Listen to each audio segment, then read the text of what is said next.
semuanya karena silakan dipelajari tentang penggolongan akun.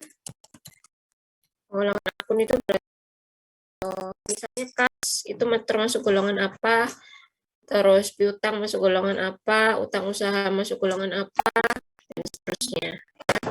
Lalu yang berikutnya silakan belajar tentang mekanisme debit kredit yang termasuk aset bertambah di mana, berkurang di mana, yang termasuk ekuitas dicatatnya jika bertambah di mana, berkurang di mana. Itu yang dimaksud dengan debit kredit ya. Lalu berikutnya sesudah mekanisme debit kredit silakan dipelajari kembali tentang persamaan dasar akuntansi. Biasanya lupa. Karena ini adalah materi kita awal-awal. Ingat di persamaan dasar akuntansi hanya 3 golongan yang diakui, yaitu golongan aset, golongan liabilitas, dan golongan ekuitas. Sedangkan akun yang termasuk di pendapatan dan beban itu tidak berdiri sendiri, tapi masuknya di ekuitas. Ya. Jadi kalau terjadi pendapatan, maka akan menambah ekuitas. Jika terjadi beban, akan mengurangi ekuitas. Ya. Itu di persamaan dasar akuntansi. Jika bertambah maka akan dicatat dalam kurung, jika bertambah maka akan dicatat secara normal, jika berkurang maka akan dicatat di dalam kurung. Nah, seperti itu. Lihat-lihat lagi catatannya dan latihan soal yang sudah di Google Classroom dulu ya, semester 1. Sesudah persamaan dasar akuntansi, kita juga akan belajar tentang jurnal umum. Di jurnal umum ini pendapatan dan beban sudah berdiri sendiri, jadi nanti kalau ada pendapatan dimasukkan ke akun pendapatan, tidak dimasukkan ke akun ekuitas lagi. Demikian juga jika terjadi beban. Bebannya apa? Harus jelas. Beban media, beban sewa, atau beban iklan, ya. Tidak boleh hanya dituliskan beban titik. Itu salah. Lalu berikutnya sesudah jurnal umum, posting, yaitu memindahkan catatan dari jurnal ke buku besar. Sesuai dengan istilahnya, memindahkan berarti tinggal dipindah saja. Jika di jurnal debit, maka tinggal dipindah juga ke sisi debit. Jika di jurnal kredit, maka tinggal dipindah ke kredit. Namun yang perlu diperhatikan adalah terkait ketelitian dalam menentukan saldonya. Ya. Ingat di buku besar, jika debit ketemu dengan debit maka ditambah, debit ketemu kredit dikurangi, kredit dikurangi debit dikurangi, kredit ketemu kredit ditambah. Nah, jadi itu yang harus diperhatikan dengan teliti, hati-hati ya. Jangan sampai terkecoh. Apakah benar ini ditambah, apakah benar ini dikurangi, yaitu harus benar-benar diteliti di situ. Ya, sesudah posting berikutnya adalah neraca saldo. Nah, kalau di neraca saldo ini harus seimbang antara sisi debit dengan sisi kredit. Itu saja sih sebenarnya ya. Lalu sesudah neraca saldo ada jurnal penyesuaian. Nah, ini yang cukup ribet ya. Tapi kemarin sudah kita pelajari juga tentang jurnal penyesuaian. Terutama hati-hati dengan jurnal penyesuaian yang memiliki 2 metode pencatatan. Entah itu metode neraca laba rugi atau itu neraca metode langsung dan tidak langsung. Jangan sampai terkecoh soal, ya. Harus paham bahwa metode neraca itu yang dicatat adalah yang terpakai, sedangkan metode laba rugi yang dicatat adalah yang tersisa. Jangan sampai karena di soal itu muncul kata-kata tersisa, lalu kalian langsung beranggapan bahwa metode yang digunakan adalah laba rugi. Sekali lagi, untuk mengecek metode apa yang dipakai, apakah neraca atau laba rugi, maka harus mengecek melalui neraca saldo. Jika di neraca saldo munculnya adalah akun harta atau liabilitas, maka metode yang dipakai adalah metode neraca. Jika di neraca saldo yang muncul adalah akun pendapatan atau beban, berarti yang dipakai adalah metode laba rugi. Ya. Bisa menjelaskannya jangan cepat-cepat. Ini bisa cuma review, bukan menjelaskan ya. Jadi makanya cepat. Menjelaskannya sudah kemarin. Tapi menjelaskan sekarang lagi ya. Jenenge ku gak move on rek ya. Karena Miza review, makanya Miza ngomongnya cepat-cepat keprek ya kan? Karena cuma review. Setelah penyesuaian, lalu berikutnya ada laporan keuangan. Laporan keuangan sudah kita pelajari kemarin, kalau nggak salah ya, ada 3 laporan keuangan, laporan perubahan laporan laba rugi, laporan perubahan modal, dan neraca. Laporan laba rugi adalah laporan yang digunakan untuk menentukan perusahaan itu memperoleh laba atau rugi. Caranya adalah dengan mengurangkan antara pendapatan dengan beban. Jika pendapatannya lebih besar daripada beban, maka perusahaan memperoleh laba. Jika pendapatannya lebih kecil daripada bebannya, maka perusahaan menderita kerugian. Nah, menurut Toys ya. Laporan yang kedua yaitu laporan perubahan modal. Pada laporan perubahan modal yang dicari adalah yang dicari adalah modal akhir. Rumusnya adalah modal awal ditambah laba atau dikurangi rugi dikurangi privo. Ya, begitu ya. Sesudah laporan keuangan, lalu berikutnya adalah jurnal penutup. Ya, sesuai dengan request, maka hari ini kita akan baca tentang jurnal penutup. Lalu ada jurnal pembalik. Jurnal pembalik itu dasarnya adalah membalikan dari jurnal penyesuaian. Ya, jadi sekali lagi jurnal penutup itu adalah membalik dari jurnal penyesuaian. Kalau jurnal penyesuaiannya sudah paham, maka jurnal pembaliknya juga paham.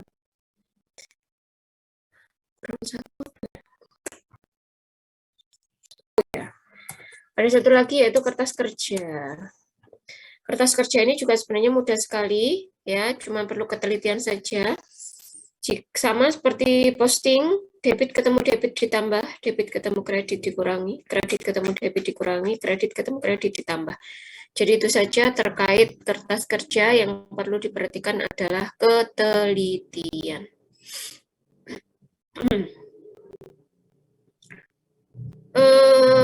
Ada berapa soal hitungan? Ada berapa soal hitungan ya? Bisa kok lupa ya. Ada banyak. Ada banyak soal hitungannya ya, karena akuntansi ya. Oke. Sudah ya, itu nanti harus dipelajari dengan baik. Jika mau ditanyakan ke Mizai boleh ya. Tentu saja sebelum jadwal USP ekonomi lintas minat ya. Jika sudah berlangsung ujiannya maka tidak boleh lagi bertanya. Jika bertanyanya sebelum, insya Allah bisa jawab. Silakan bertanya lewat WA saja supaya nanti kalau bisa sudah lodang waktunya bisa menjawab.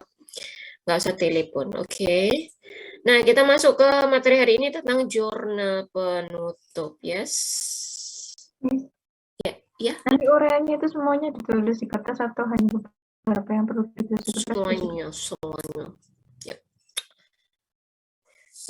Misalnya itu tipikalnya itu kalau ngasih soal uraian itu berarti itu soal uraiannya perlu ditulis di kertas, tidak bisa ditulis di ketik-ketik situ ya, karena pasti jawabannya banyak. Walaupun misalnya ada teorinya, tapi itu pasti nggak banyak, itu pasti jawabannya. Jadi mending ditulis di kertas semuanya. Jadi silakan nanti yang diupload adalah semua jawaban uraian ya. Lalu nanti untuk uraiannya itu silakan nomornya mengikuti nomor uraian ya. Jadi di soal itu misal kemarin sudah, misalnya kalau yang soal pilihan ganda itu kan misalnya nomornya nggak katut, tapi kalau yang uraian itu dikatutkan sama Miza Ima ya. Jadi misalnya nomor 11 pertanyaannya adalah buatlah tabel kertas kerja, misalnya seperti itu ya. Nah, itu nomor 11-nya itu dikatutkan sama Miza, dicantumkan. Jadi nanti silakan mengerjakan soal uraiannya sesuai dengan nomor yang tercantum di situ ya. Supaya bisa ngoreksinya juga gampang. Kayak kalau nomor yang kok bingung, ki nomor piro, ada iki nomor nggarap nomor 11 atau nomor 12 gitu ya. Oke, kita lanjut materi hari ini tentang jurnal penutup atau yang disebut dengan closing entries. Closing entries, jurnal penutup. Sesuai dengan namanya, maka jurnal penutup ditutup atau dibuat pada akhir periode, yaitu pada tanggal 31 Desember pada tahun yang bersangkutan. Apa yang harus ditutup? Ada 4 akun yang harus ditutup, yaitu akun-akun yang tergolong pendapatan, akun-akun yang tergolong pendapatan. Contohnya, pendapatan usaha, pendapatan jasa, pendapatan komisi, pendapatan iklan, pendapatan sewa, pendapatan bunga, dan sebagainya.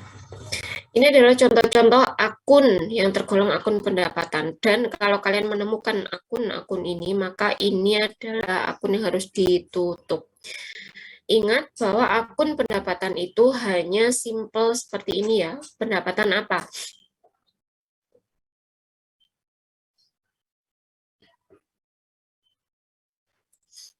Ya Allah, tidak bisa pusing sebentar ya.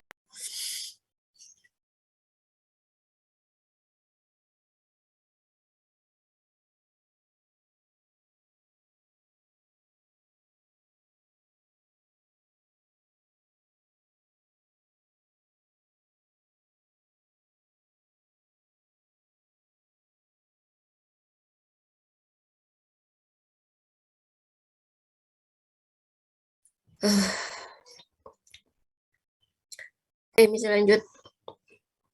Jadi tidak ada embel-embel di belakangnya ataupun di depannya. Kalau kalian menemukan embel-embel di depan atau di belakang, misalnya pendapatan usaha yang masih harus diterima,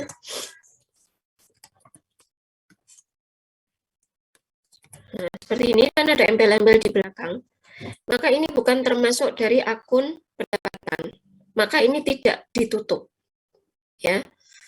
Atau ada embel-embel, misalnya opo nuliane nggak usah. Berarti dia tidak termasuk dalam akun pendapatan. Itu hanya sebagai pengecoh agar kalian menutup akun tersebut, ya.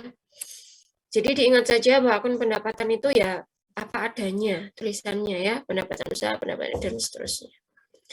Yang kedua yang harus ditutup adalah akun-akun yang tergolong akun beban.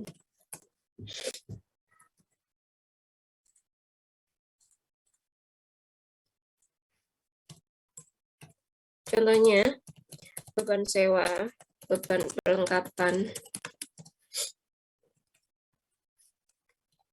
beban gaji, beban penyusutan, peralatan, beban bunga, beban iklan, dan seterusnya. Ya.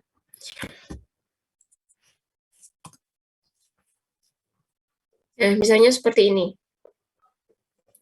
Tidak ada embel-embel juga di belakangnya, misalnya beban gaji yang masih harus dibayar.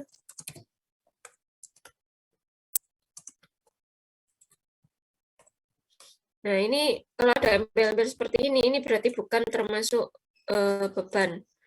Ya. Ini untuk pengecoh saja. Jadi beban yang ditutup adalah beban yang memang namanya adalah itu. Tidak ada embel-embelnya. Kalau ada embel-embelnya nggak usah ditutup, ya, hanya pengecoh. Yang ketiga adalah yang ditutup adalah prive atau pengambilan pribadi. Yang keempat adalah akun ikhtisar laba rugi. Sebenarnya akun ikhtisar laba rugi ini adalah akun yang menunjukkan laba atau rugi yang diperoleh perusahaan tersebut.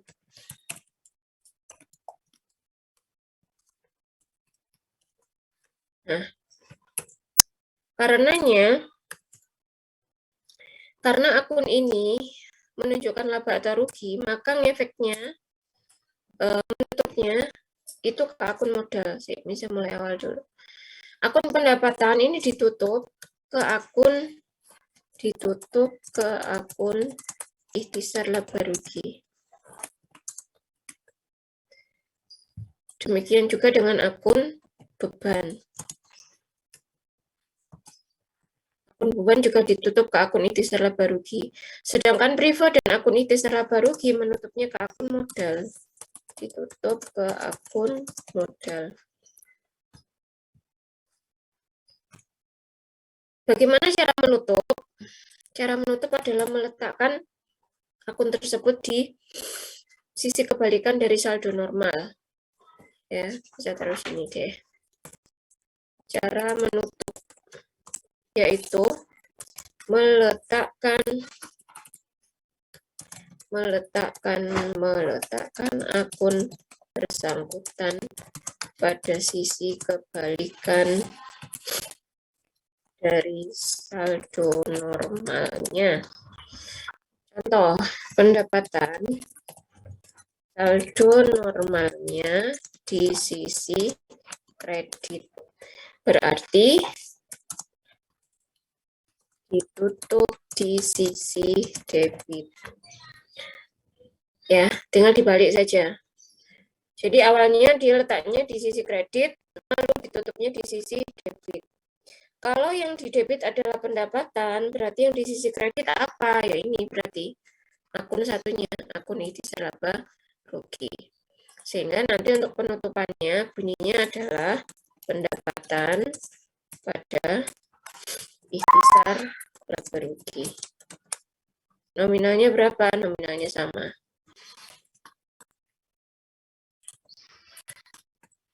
Nah, gini, ini maksudnya dari pendapatan ditutup di sisi debit. Kenapa pendapatan ditutup di sisi debit? Karena saldo normalnya di sisi kredit diletakkan di sisi kebalikan dari saldo normalnya. Ya, pendapatan saldo normalnya di sisi kredit, maka ditutup di sisi debit. Ditutupnya ke akun apa? Ditutupnya ke akun ikhtisar laba rugi. Begitu.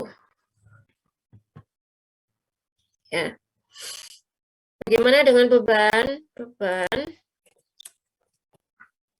saldo normalnya di sisi debit. Artinya ditutup di sisi kredit. Ditutupnya ke akun ikhtisar laba rugi. Berarti menutupnya bagaimana? Ya berarti ikhtisar laba rugi di debit. Terus yang di kredit adalah beban apa? Ya, beban sewa kah? Beban apa kayak dulu ya? Beban apa ini?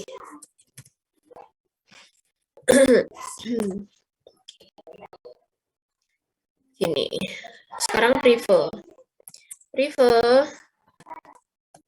saldo normalnya di sisi debit sehingga ditutup di sisi kredit. Ditutupnya ke akun modal sehingga privo menutupnya modal. Terus ini privo. Nah, ini. Berikutnya terkait ikhtisar laba rugi. Nah, ini karena ada dua kondisi di mana akun ikhtisar laba rugi itu bisa menunjukkan laba, sebaliknya akun ikhtisar laba rugi juga bisa menunjukkan rugi. Ya. Jadi kalau oh ini ditutupnya belum ya. Ditutup ke akun modal. Karena ada hubungan karena ikhtisar laba rugi itu hubungannya dengan laba atau rugi, maka jika laba modalnya bertambah. Ya, jika laba modalnya bertambah. Modal bertambah dicatat di sisi kredit. Sehingga saat terjadi laba, jurnal penutup untuk ikhtisar laba rugi berbunyi ikhtisar laba rugi di debit pada modal. Ini saya ulangi ya. Akun ikhtisar laba rugi itu kan akun yang menunjukkan perusahaan itu laba atau rugi. Jadi ada dua kondisi, bisa laba, bisa rugi. Karena menunjukkan laba atau rugi, maka ini ngefeknya itu ke modal. Jika perusahaan memperoleh laba, modal perusahaan tersebut bertambah. Saat modal perusahaan bertambah, modal akan dicatat di sisi kredit. Nah, ini modalnya bertambah, maka dicatat di sisi kredit. Sehingga saat terjadi laba, akun ikhtisar laba rugi akan ditutup di sisi debit karena modalnya bertambah. Sebaliknya,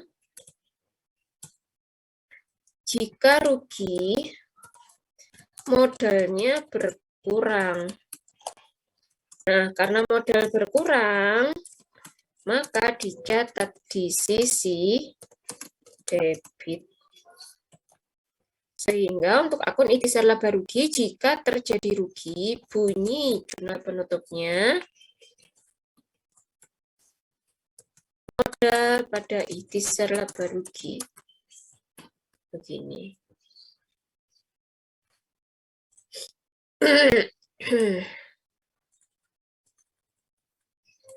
Ini saya kecilin. Kan nutup. Di sini. Silakan kalau ada yang mau bertanya. Ya Allah.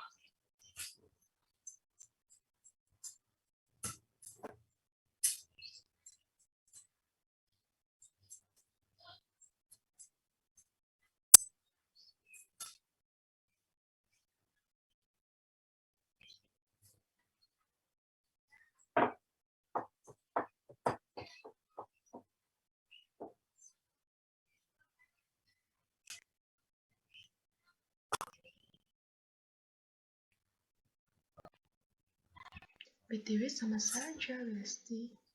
Ya terlihat, Besti. Ya terlihat dikit sih, Besti. Ya udah Ada yang mau bertanya? Ada? Miss, Ya. berarti sama aja ngikutin yang modal, kalau modal bertambah di sisi K, berarti modalnya terusnya di sisi K. Ya. Jadi khusus untuk akun ikhtisar laba rugi, ngikutnya adalah ngikut modal. Ya. Dia laba atau rugi. Jadi yang diingat untuk menutup akun ikhtisar laba rugi itu modalnya tambah atau kurang. Itu aja. Kalau nggak ada, kita ke latihan soal. Oke. Ada seperti ini.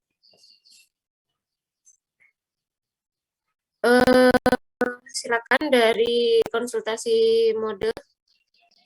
Siapa yang mau membuat jurnal penutup untuk akun pendapatan?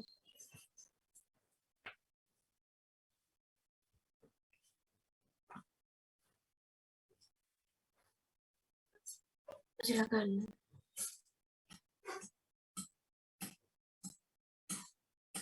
Saya Miss dia main hari. Bisa mohon izin off cam ya. Ini bisa tak terbahan pusing rela. Silakan Jin. Saya nggak bisa saving, jadi saya bacakan aja ya Miss ya. Itu kan pendapatannya cuma satu, itu pendapatannya di kredit 63.500.000.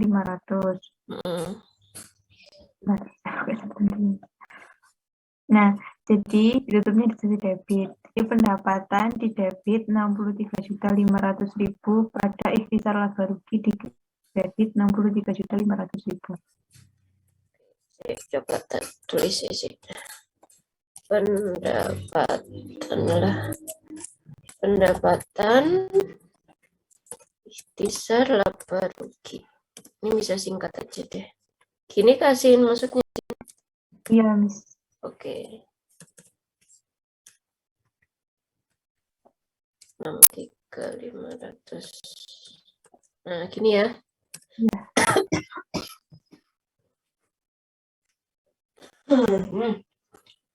Jadi ini adalah akun jurnal penutup untuk akun pendapatan. Karena pendapatannya hanya satu, ya, yang atas. Pendapatannya hanya satu, ini di sisi kredit, maka ditutup, dipindah ke sisi debit, ya, pada akun itu laba rugi. Good. Next, bagaimana menutup akun beban? Silakan yang bisa. Saya, Miss. Ya, silakan Sarif. Beban totalnya itu semuanya ditambahin, totalnya 7.300.000. Jadi ikhtisar laba ruginya 7.300.000 di debit. Bebannya di saldo normal di K ditutup di saldo normal di D ditutup di K. Ini terus Bebannya di satu-satu. ya, Bu. Beban sewa 3 juta, beban iklan 1.500.000. Ini terus Di D beban telepon juga 150.000, beban listrik 450, beban 200, sama beban gaji 2 juta. gini. Beban sewa 3 juta, beban iklan 1.500.000. Terus beban telepon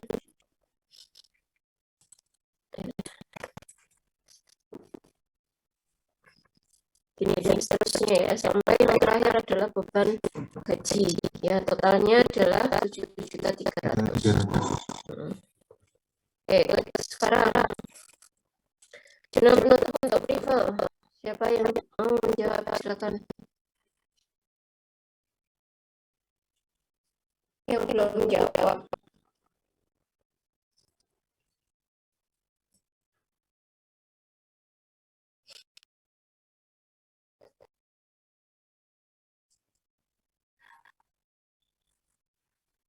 Yuk, gampang Wiki. Saya Miss Ya, siapa Wiki? Reni. Siapa? Reni, Miss. Oke, silakan. Jadi privé saldo normalnya di debit sehingga ditutupnya di kredit. Modal 5.500.000, modal di kredit 5.500.000, privé di kredit 5.500.000. Oke. Jadi bunyinya adalah modal terus ini preview ini, ya. Nominalnya sama 5.500.000 berdasarkan ini, ya. Oke, terakhir akun ikhtisar laba rugi. Tentukan dulu perusahaannya laba atau rugi. Oke.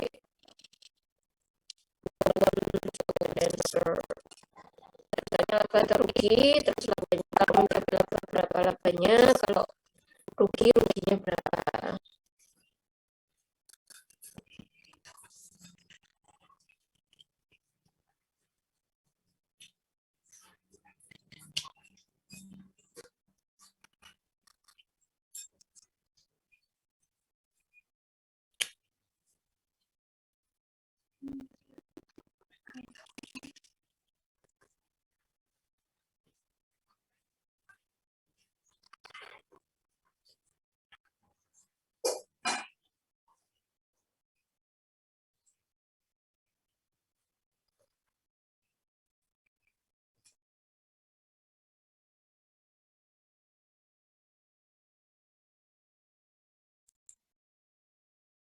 Ayo, siapa mau mencoba? Terus menjawab pertanyaannya Miza Ima dong. Perusahaannya laba atau rugi, terus kalau labanya berapa, kalau ruginya berapa. Itu sih yang dijawab sebelum masuk ke jurnal penutup. Silakan yang mau menjawab.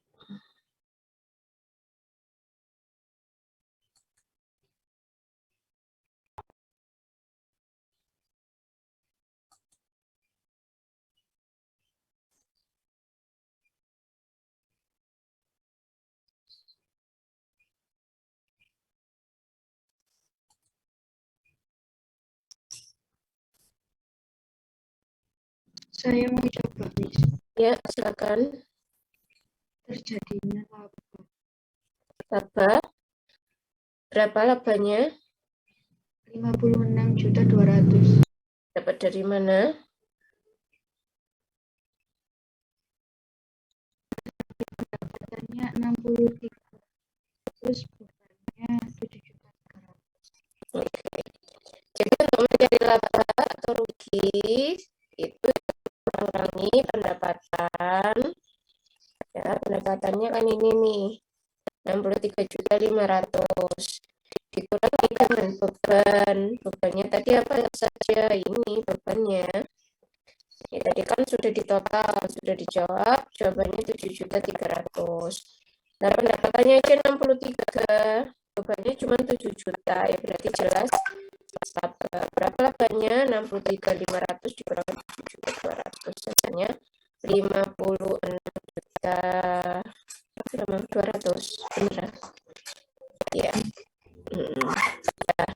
Nah, karena sudah ketemu bahwa itu laba, berarti jurnal penutupnya bagaimana untuk akun ikhtisar laba rugi? Silakan. Ikhtisar laba rugi di debit 7.200.000, modal di kredit 56.200.000. Iya, benar.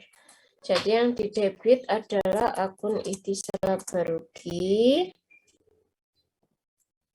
Lalu yang di kredit adalah modal atau ekuitas. Nominalnya berapa? Nominalnya adalah 56.200.000. Dapat dari mana? Dari selisih antara pendapatan dengan beban. Ya. Kenapa begini? Kenapa modalnya dikredit? Karena modalnya bertambah, ya kan?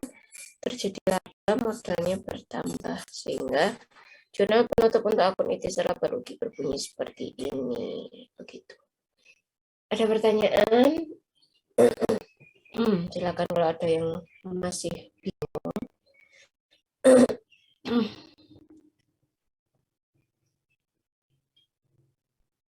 Gampang sih sebenarnya.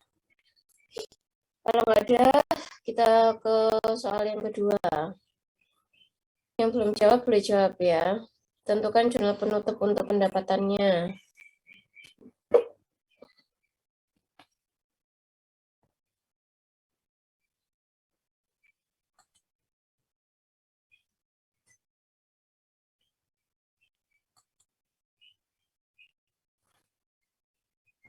Jurnal penutup itu pendapatan.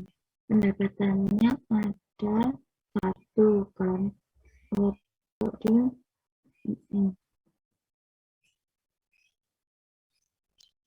ada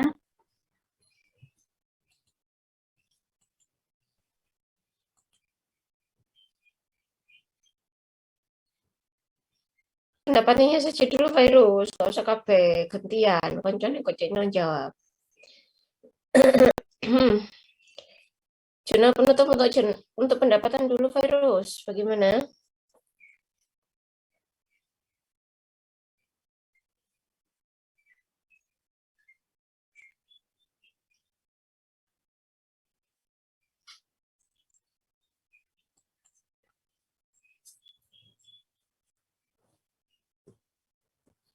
Nah, yang lainnya silakan yang mau menjawab.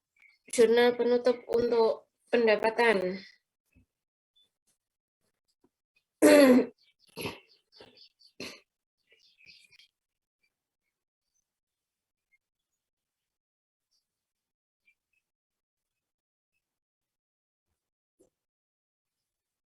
Gampang iki. Ayo, ayo, ayo.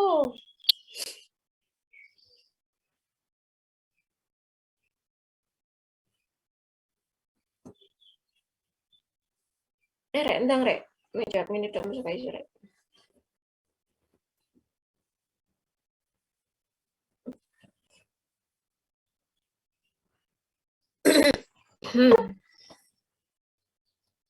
Yuk, yuk, yuk, yuk. Siapa mau menjawab? Yuk, yuk, yuk.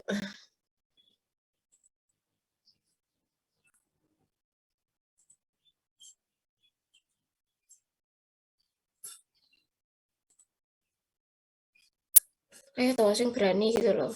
Saya miss kelas rolas karek. Didik engkas rek, wis lulus, wis gak iso jawab pertanyaan.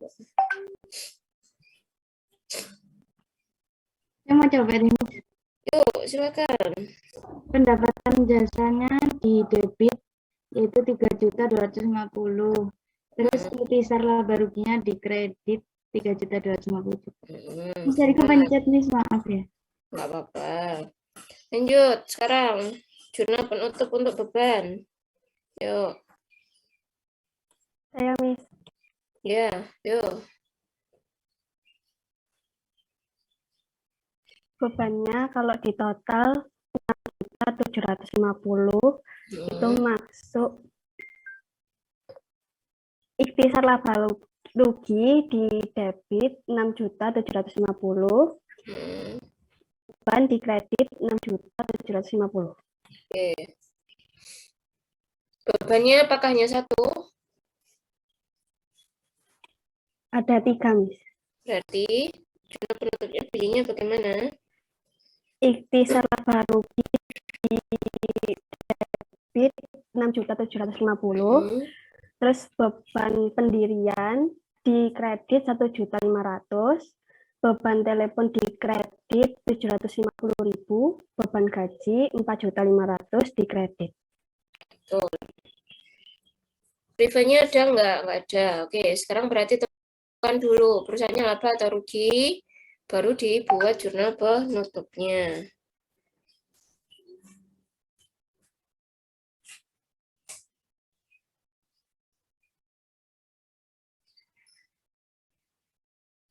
Siapa mau mencoba menjawab?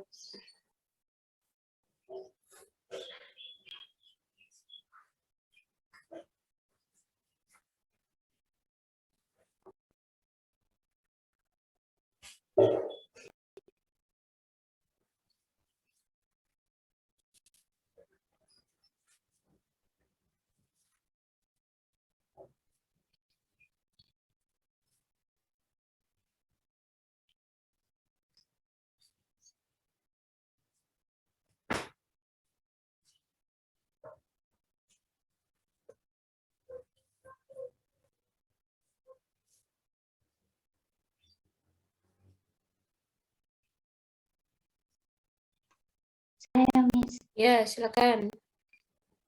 Itu ruginya itu 3.500.000. Jadi modalnya di debit, ikhtisar laba ruginya di kredit. Modalnya Ya, lanjutkan. modalnya 3.500.000, ikhtisar laba ruginya juga 3.500.000. Oke, sip. Terakhir.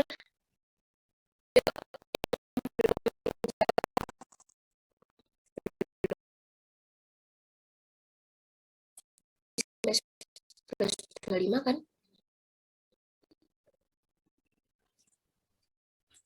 Yuk, siapa yang mau ini? Yang boleh yang mana dulu deh? Pendapatan dulu boleh, beban dulu boleh, ikhtisar laba rugi dulu boleh, private boleh. Menutup yang mana dulu? Yuk.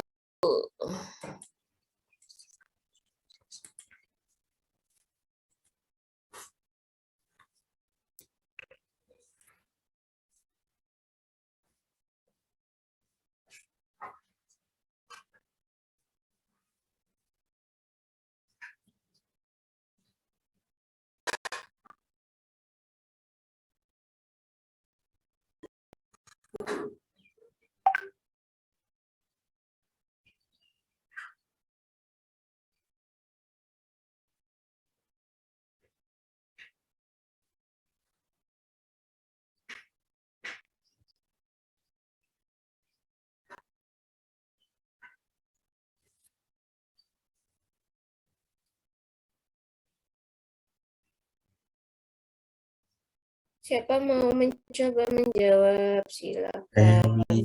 Silakan. Pendapatan jasa di debitnya 10.200.000, Miss. Ikhtisar laba rugi di kreditnya 10.200.000. Ya, betul. Yuk, yang lainnya sekarang.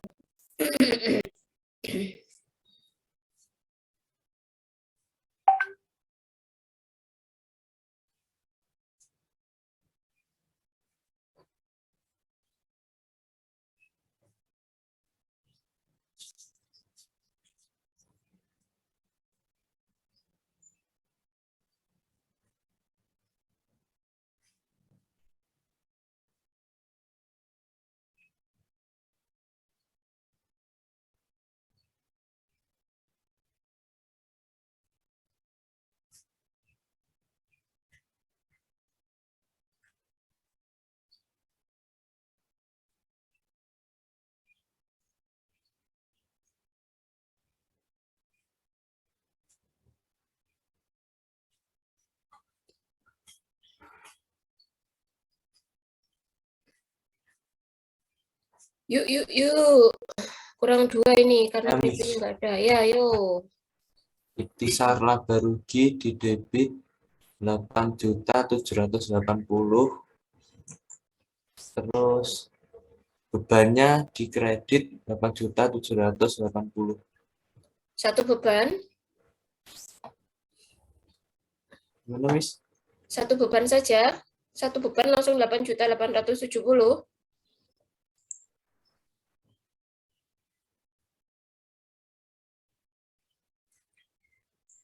Bukan, Miss. Ya, piye? Ditambah beban sewa terus Berarti jurnal penutupnya bagaimana bunyinya? ikhtisar laba rugi 5 juta. Terus beban sewanya 5 juta. Saya ulang ya, Po. Alah, kondisi ini.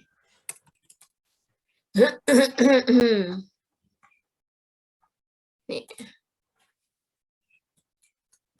Ikhtisar laba rugi. Terus gini.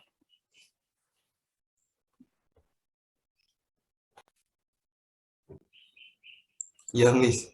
Terus Itu terus ditotalkan, Miss, bebannya semua. ini berapa? Ikhtisar laba ruginya berapa? 8.780.000. Terus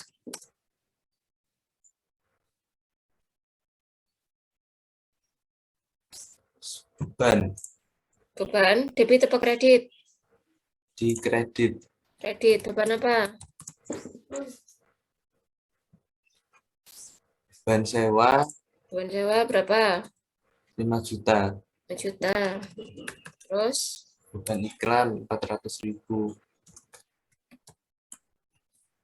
Terus Beban gaji 1.900.000.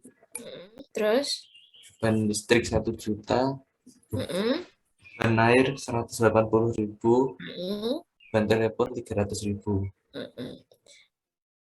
Betul.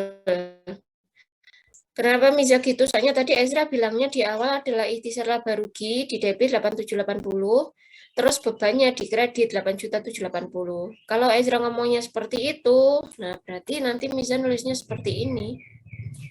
Beban 8.780. Nah, begini. Ya.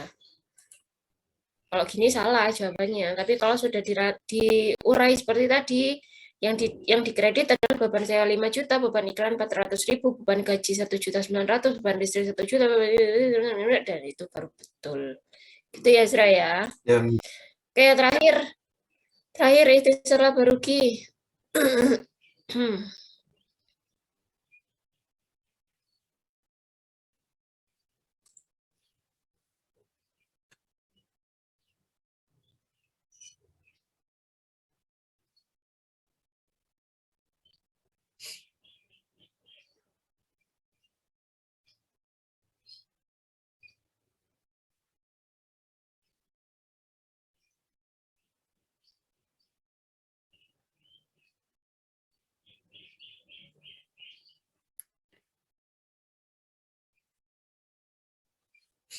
Rek, kalau satu Rek, pertanyaan ini Rek.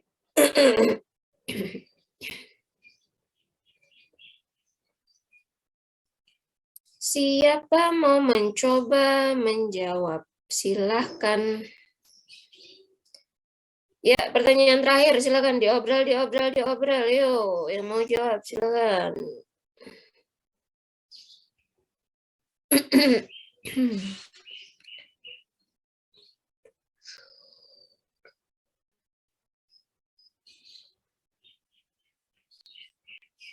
Sekarang.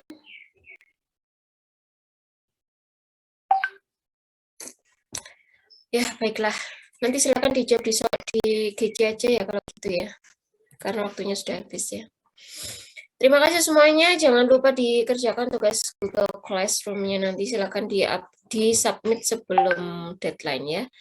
Terima kasih. Bisa mohon maaf. Tetap semangat. Semoga ujiannya berjalan lancar dan berhasil yang terbaik untuk kalian semua ya.